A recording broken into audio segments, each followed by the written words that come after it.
Malgré ça, Tikal Kotanga Kumba Kagamete, Atangi Kabilati. Mais à lui quand même que Azali ko condamné, bah oh l'Union se basa pour soutenir déstabilisation en Boka, de près na de loin, Azali ko condamné na bango. En plus, avec Ozong à lobby, na l'Union se basa pour reprocher na ba collègues ne ba député à reconnaître Berer nae pe aliki na kosenga pardon. Mais nini baza ko reprocher Vital Kamerhe parce que yo que nous mettre lisolo non et a Fachi Mtamboy Vital Kamerhe non, ce n'est pas Fachi. Les alibas députés, il paraîtrait qu'il y a eu détournement dans l'Assemblée nationale par Vital Kamerhe. Bon, il y a des députés, ils ont avoisiné au niveau de 9 millions de dollars. Selon les députés, et puis ils ont reproché incompétence notoire. Mais avant de développer Belé, après plénière, il va déposer pétition. Alors, à Sikoyo, Yemoko Bindoulé, chef de file pétitionnaire, a expliqué pourquoi Vital Kamerhe fois long, malgré 5 pardon, honorable Bindoulé a boy pardon et a expliqué Tinani a boy pardon, car le Vital Kamerhe azali incompétent. Mbote cher internaute, mbote balandi Tindika télévision, bienvenue na magazine na minosogo monité kondimate ba congolais ya bonne qualité na vie que bozali et belé comme d'habitude pour la Rolanda masolo na biso masolo ya République démocratique du Congo et surtout ya Kinshasa en particulier. En tout cas microcosme politique ya République démocratique du Congo ezali secoué na nini na institution au babengi Assemblée nationale. En tout cas, il y a à boire et à manger. Pour te kuna nini, ezo salema nini, ezali kuningana kuna toute l'émission yo tokoye bayango biso na bino kolo batela na bino abatela bino makasi parce que opesi na kimia mopesi na makasi mozalisi ya nyonso ezali nzambe talati na biso to raisonner que nyonso tozongisa matondi epai na ye parce que azali nzambe na bikamwa nzambe na nguya soki ete nani mosusu bandeko ba congolais na ebisi bino que la grande équipe ya Tindika est déjà bien positionnée, ezali en place pour nous sunga pour que bino bozo biso malamu pe boyoka biso na bokebi nyonso penza tika na pesa mbote belé na Junior Kapaya l'infatigable na pesa mbote na Rife Kisombe. En tout cas soki bangote ndenge nini bino bozo biso na banda kuna bino ngonto tondi bango botondi to remercier pe Nicolette mwasi ya pembe ya PCP bino mbote la PCD sous mbote na mama Yohana depuis Bruxelles notre consultante pourquoi pas la Tchatcho Pipo de Madrid Jatoma Razadi basse de la Razadi toujours bango bazala kana pona Rolanda biso Eric Mouzadi Léon Mouzadi pardon donc boza branché pona Rolanda biso refait Mayayos.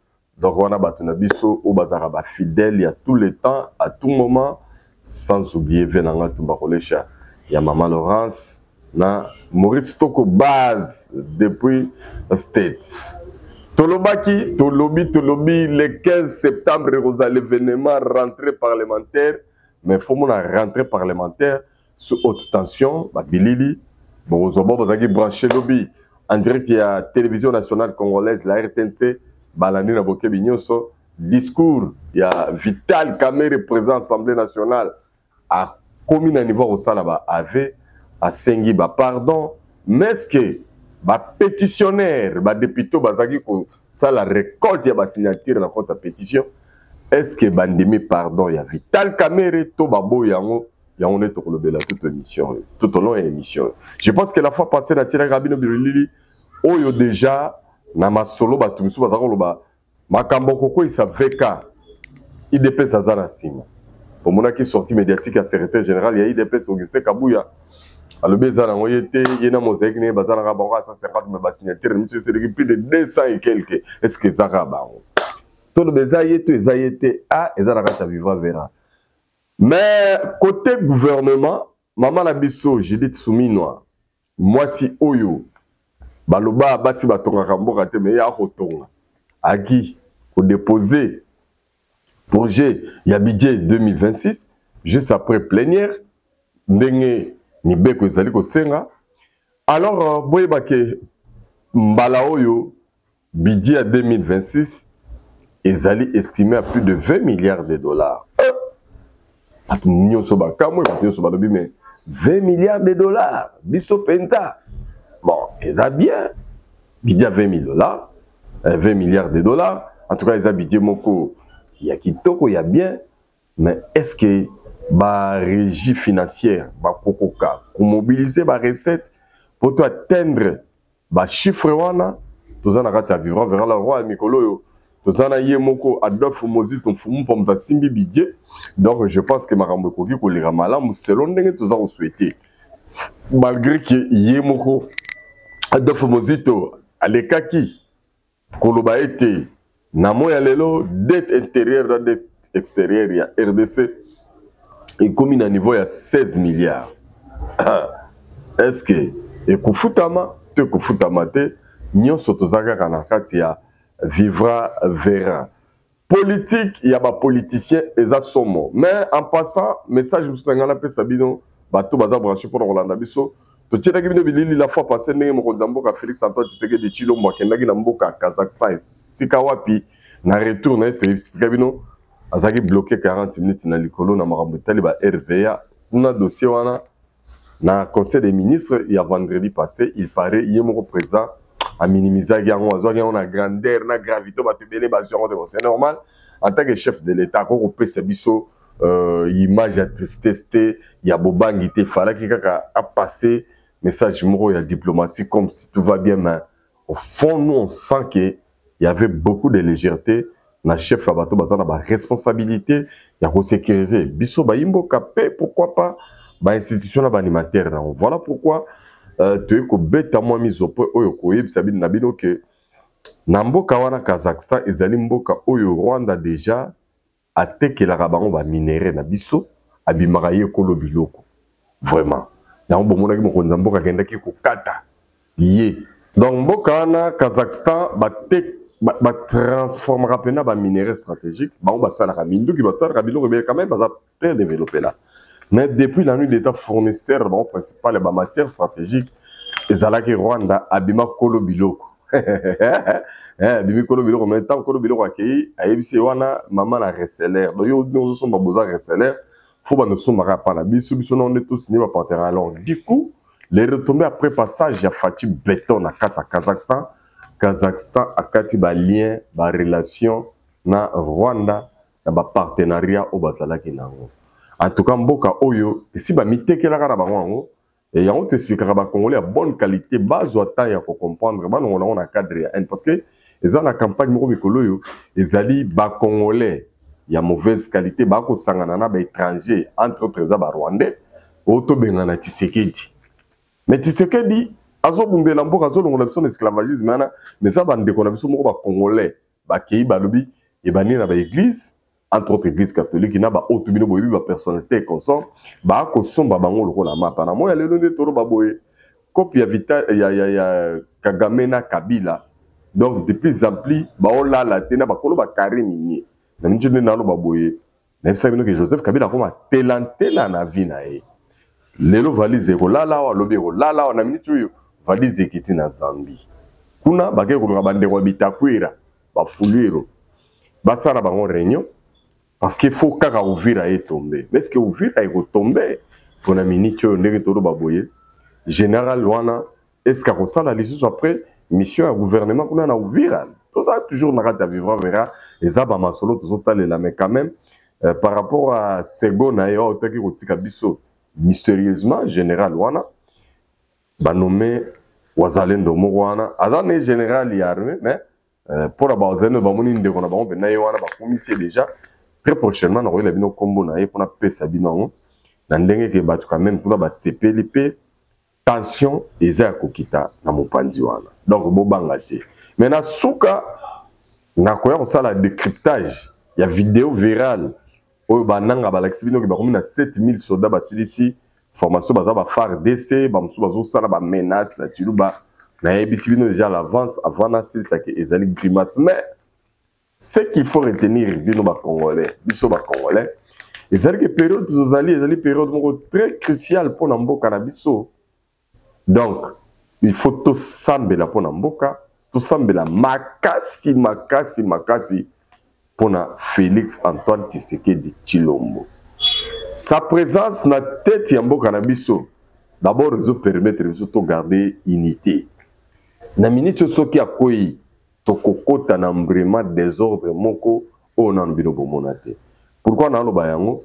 Parce que cop ya batuti eza armé. Et pourquoi batuti balingi mingi armé? Boko se rendre compte que na babilo mingi bako. Bomona batuti balukaka bakota na équipe nationale. Banatina na ngote. Ba makamna biso belé na mama musique ba ki pakate. Bango baza plus na politique pe na armée. Ce qu'on avantage na bango na armée ba ofisaka pourquoi? Ils ont le revenu. Bah il y a une armée, ils ont la place ya carrière. Armée, ils ont comme une armée au Vandino Libela, au Zawana. Alors bah la facilité ya, bah il y a une politique. Bah Congolais bah la politique bah rubanda on sale là bah mandat, bah banda rolongwa. Alors bah on va agir la facilité, le rôle bah agir la carte armée. Bako sala makamunyosto ya wana tellement ba comprendre que ba gi na nenga fidèle ba infiltré armée ba na nenga RCD ko ba infiltré armée ba na nenga CNDP ba infiltré armée ba na nenga M23 ba infiltré armée et lelo bako ya na nenga ya AFC nde bomoni bazo mobiliser bazo zo ba troupe belé parce que cop na bango za rande wana au moins bazo ba congolais belé bazo na bango moko pe belé bazo kokota na armée bango nde ba nozala le plus gradé. Et puis, il y a un moment où tout se retrouve. Batu, Nabitumba, Namakamba Rivandika Bamibenga, la minorité, Mokuta n'armée, Bazana, par rapport à la tribu, Etini, Nabiso, Bangonde, Bazana, officier, et Belé, Kouleka, tous les tribus à Congo, il y a Bantou. Alors, je pense que Bateau, je parle, na marque, il y a pédagogie pour nous faire comprendre que Bateau, Bazar rempli na haine sur la personne, et Tshisekedi, il va comprendre que de l'autre côté, il y a que de la manipulation.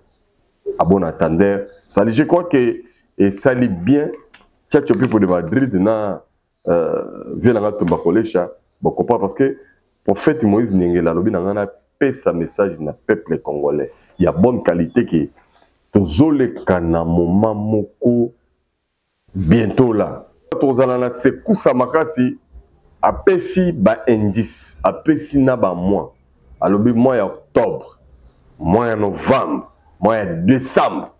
En tout cas, 3 mois, to sambe la makasi pona mboka na biso, to sambe la pe makasi pona mokonzi mboka parce que l'air est grave.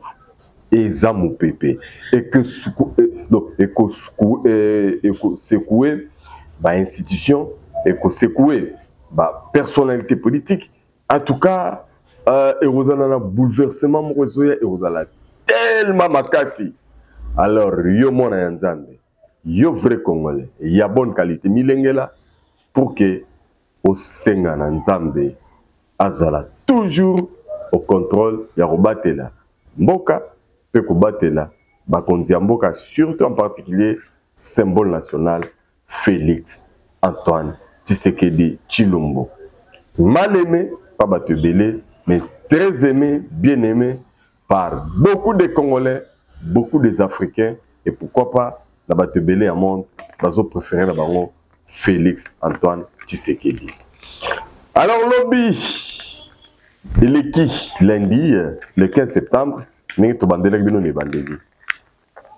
pétition, n'a pas pétitionnaire, en tout cas, reçu pour Nabango, en tout cas, baza déjà ma souleuse en cours. Mais à Malam, moi, ils que rentrer Zalagi sous haute tension, salle Batebele Baya quitté, mais Vital Kamerhe, binomoro bito denosawa, Banda Bagoma, Babukavu, Isaka Rokoya, Vital Kamerhe a tikala jamais condamné. Alors, quelle était la surprise à Batunyo Sokoyoka Vital Kamerhe a commis condamné M23 ouvertement, condamné Rwanda, malgré ça, tikal kotanga komba Kagamete, a tangi a Kabilate.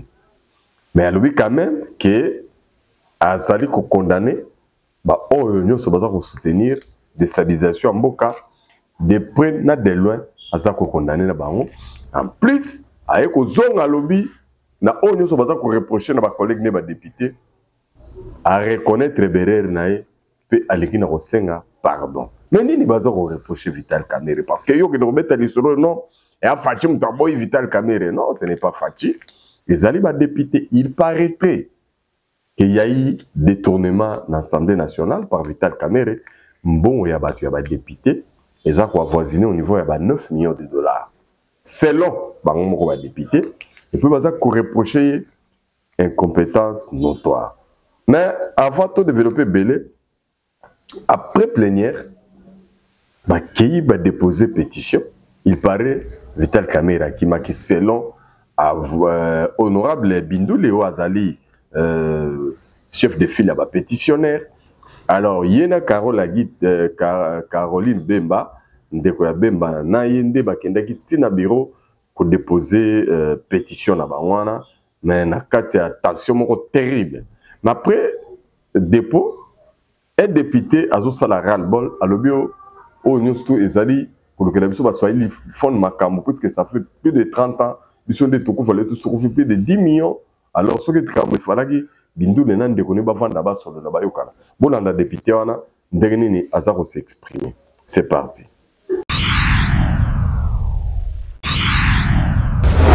Dans l'interne, pas à cette occasion-là, on est en train d'être victime aujourd'hui qu'il peut aussi profiter de mettre des troubles dans des institutions du pays.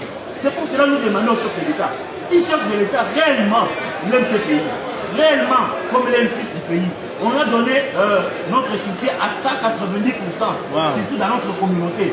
Nous le demandons, une fois de plus, chef de l'État, écoutez la voix de l'espace Swahili, de nous rejoindre à nous pour amener la paix dans notre pays.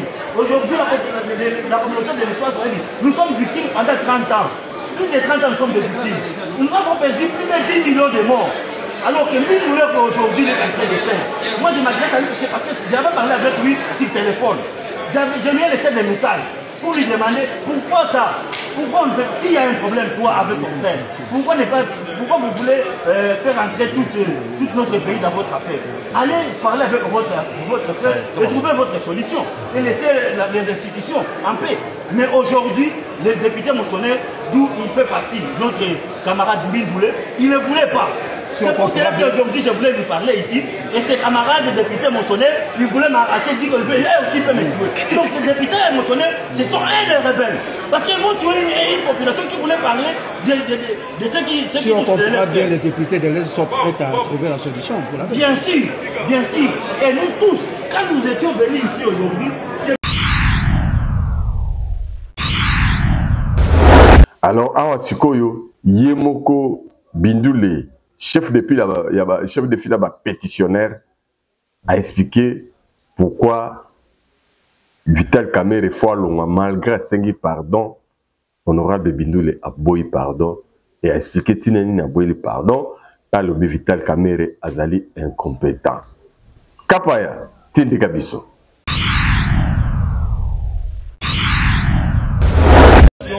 Pour les destituer pour incompétence. Wow. Il a demandé pardon à l'occasion de son discours d'ouverture. Cela ne vous suffit pas? Monsieur Vital Kamerhe a lui-même reconnu les griefs. Il a lui-même passé aux aveux. Il a demandé pardon. Mais il doit savoir que nous qui s'accuse, il doit savoir que nous ne pardonnons pas, nous continuons avec notre procédure législative, parce que nulle part dans le règlement, on dit qu'un président, quand il demande pardon, il faut le laisser partir. Non. Il y a après, nous allons saisir la justice. Vous avez vous-même constaté qu'il a fermé tous les bureaux et nous avons fait recours à la justice, au huissier judiciaire pour venir déposer les différentes prises. Je vous remercie. Merci. Alors, ndenge bouti kolanda wana VK wana, mais tout ça la moi rétrospective que sur VK. Est-ce que VK au Tebaki tangwa Kabila? Est-ce que ça le même VK au Tomon attend Fachi? Puisque ça n'est pas le VK le baki que attend Kabila le Kambo Rwanda écoutaye et tout le sous de Kambo Rwanda ils ont écouté selon yé. On les a Rwanda écouté, mais est-ce que ça dans les vrais? Moi, je pense que sur les plans, il y a incompétence. C'est un constat personnellement rappelé dans mon acquis. Vital Kamer est docteur en économie, quelle était notre grande surprise comme on a eu, que la économie, tout ce qu'on sentir changement à inquiété. Mais par contre, voilà, il y a un économiste, le vrai, professeur Mukoko Samba. Depuis la Simbi économie, on a senti d'abord stabilité à monnaie. On a senti aussi baisse à prix à carburant. Wana, ils ont les deux exemples majeurs où ils ont l'impact sur la population. Où on a constaté parce que dollar est stable, il y a une force, il y a quelqu'un qui a boosté pour que comme et c'est de la même méthode, de la même façon que tout ça est-ce que c'est vrai Vital Kamerhe est incompétent. Azui président Ensemble Binomo Boyebi poison Boyebi ba manœuvre na ba makambo elekaki.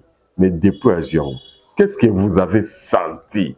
Où ils ont reflété présence que non, en tout cas depuis Vekaza dans le Parlement où ça marche. Moi je lui senti plus dans la contradiction. Azo Tambola, il naviguait à vie et mourir dans et il n'était pas vraiment en harmonie avec, mais c'est surtout ligne droite du gouvernement. Parce que lui épousait fréquemment il y a opposants, il y a contre-pouvoir, c'est ce que lui épousait. Donc moi je peux dire que le vin tiré, donc il faut boire le vin là. Didé Senga Mamado, na sepeli po boza quand même éveillé bozo landa biso on est plaisir de qui po biso à travers tindika tout ce que c'est biso de la information par information. Flatter binoté. Kimia est côté na Uvira, mais je vous signale quand même que Tshisekedi Azako Tonga. Azako Tonga Mboka, Azako travaille plus sur surtout l'infrastructure pour tout le monde, l'université, tout le monde, l'école, tout le monde, là, tout le monde a biloko belé ko salema.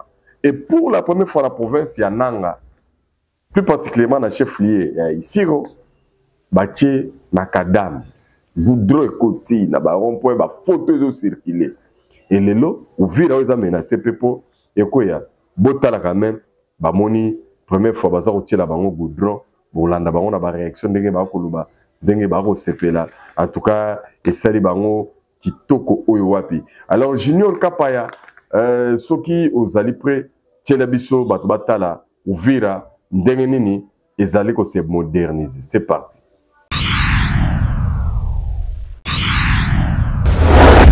Nani halia hamda bila hasa kudro hino watu bakatubikira zene atatubikira yohe zene munsi ku 15 mwezi go mwenda mwaka go 2025 aya nani amurambye hano batangirira ku mwanzo gwe kilalo kazizira hehe aboneka higudro hitwe bale batangira kutufukira yohe hehe mwabona yehe babiziri.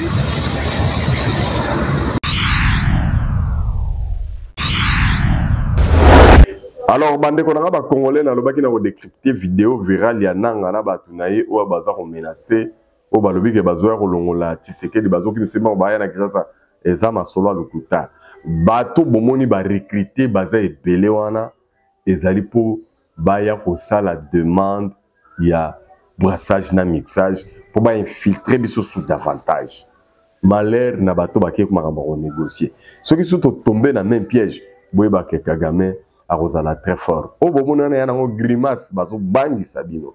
Maintenant, bazo do kaba affaiblir l'esprit faible. La grande question est là tout là, puisque nous sommes tout nagi biso lobi. Boyebi question qui fait qu'à quoi est-ce que nous mobimbe kota désordre. Mais c'est pendant que veka ta présence assemblée nationale, yoku tozaki kokwe sabamboka ngo. Avant go meko mona veka pena devant bureau assemblée, ami ko essayer go manano ko été. Bukavu kavu manano ko été veka en assemblée. À quoi c'est déjà Bukavu na Kavumu. VK a le bénéfice devait assembler 360 batobaboma baron malemba coup. Mais tu es kota là armée contre Disaïe. Je me demande toujours à qui profite ce qui se passe.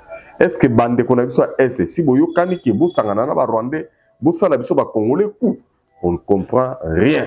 En tout cas on ne comprend rien. Alors il y a wana grimace ya nanga na ba wilingo mana écrire na bango tout ezali ndenge balobaka muselekete tika grimace oliki nyoka na colère te rêve ya batebele comme en réalité parce que bebina no ezoyate s'il y a quelqu'un qui est à côté de toi tu es un vrai Congolais de bonne qualité qui te dit que ande na mone la bena Tshisekedi bena il t'aime.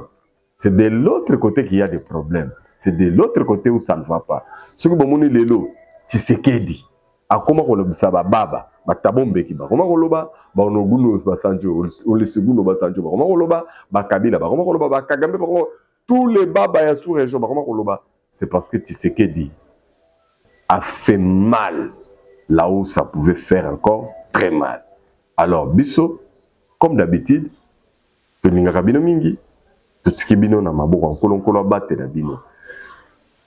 Ba pétitionnaire ba déposer pétition na bango et pétition na ba memango tina devant justice heureusement pour na bango balaki pena huissier ya parquet sur place pour que ezala koni après on a ba na justice que likambo pétition na elika na plénière balobela ba solo la ba sala boy ça va se savoir très prochainement mais pour le moment biso to bino que Nicolo politique écoutez Bouluyeke écoutez Boui total la finalité nango ekosuka ndenge ni bozaki belé pona kolanda biso à travers tindika télévision tozana toujours na service nano pona kolanda information ce qui tomoni suma mobo ya sikeye réseau sika tout transmettre na mino bande konamso ba congolais nous n'allons pas hésiter plutôt pour que tu aies encore vers bino pona koyeba sabino makambo yo tomone libino otoze libino oyo sengeli total sanabino pour que mutu na mutu aeba ndenge nini ya ko discerner ce qui se passe dans notre pays. Mais n'oubliez pas, il faut beaucoup prier pour notre pays. Merci na maman Yohan depuis Bruxelles. Merci na grande sœur chérie Aningalula, na Charlie Moulanga depuis Canada. Roger Boya na Pessi Bidombote. En tout cas, tous allons toujours ensemble. Ciao people de Madrid. Buka mona buka kwikila. To mona te mo epeto ndima. Ezate. Hein, Jean Thomas Razadi abase de la Razadi. Nalo bali susuni puisque son lobité les avoir boyo quitté papa Maurice Toro base prophète Carlos prophète Moïse Nyengele en tout cas na sepeli pour vous brancher pour na Rolanda Bisso donc vient na tumba collé chez maman Laurence Léon Monzadi toujours depuis Paris tu nous suis c'est un plaisir vraiment oyo toza ko partager biso tout na bino ensemble merci na Junior Kapaya merci na Rifé qui sombe kolo abate la bino abate la pe mabota na bino bobo sanate bolingo ya Congo na ya ba Congolais bye bye.